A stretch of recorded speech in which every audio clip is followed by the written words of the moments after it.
Andrew Jackson captured Pensacola in 1818 during the First Seminole War.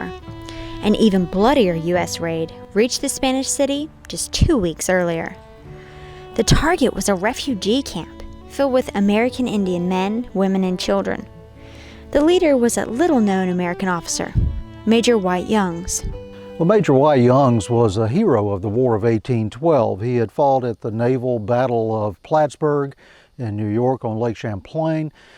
He was famed there for his role in leading the volunteer Marines during the Battle of Lake Champlain aboard USS Saratoga, and that had led to him being promoted a brevet rank of major. He was in the 15th Infantry at that time.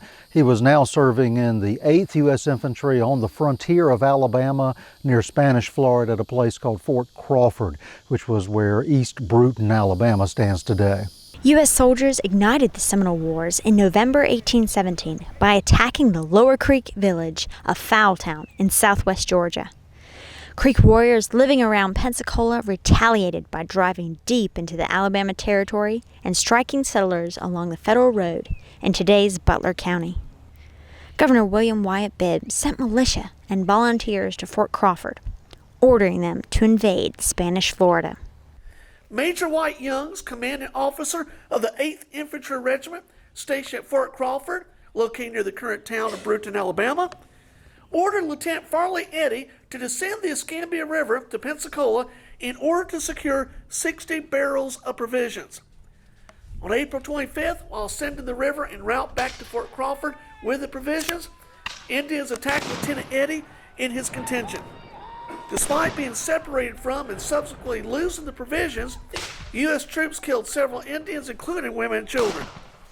One U.S. soldier was killed and another 2 wounded.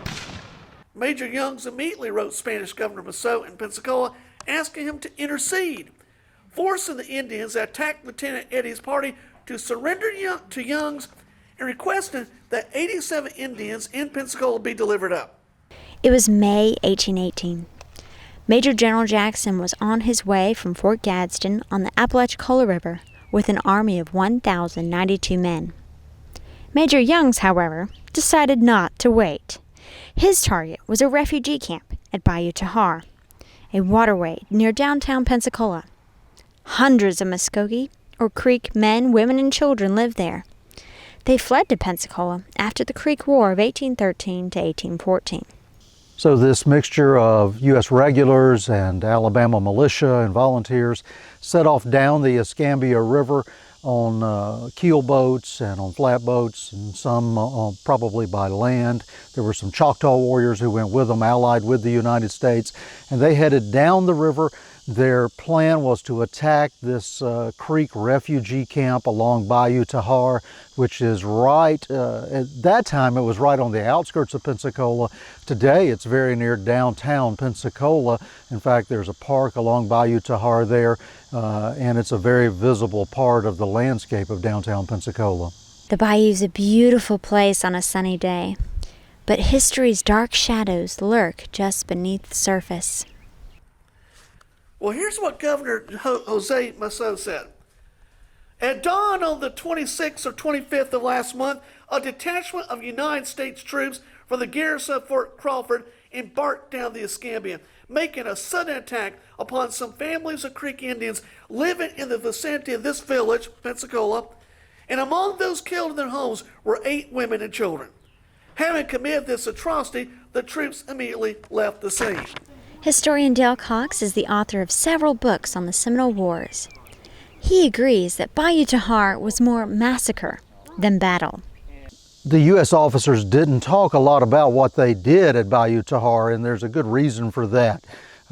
What they actually did was attack a camp full of women and children, and it appears that they killed a number of Creek or Muscogee women in this camp.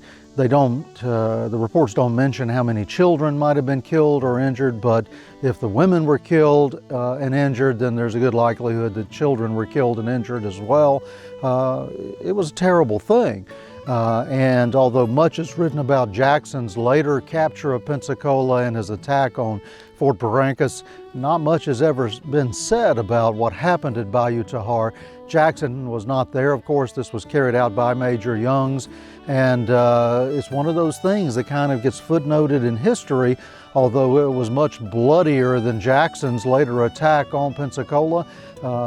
This incident at Bayou Texar could really be almost called a massacre, because that's what it was.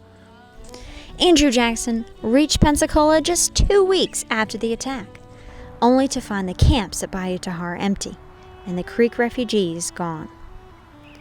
To learn more, please visit our website at 2egtv.com.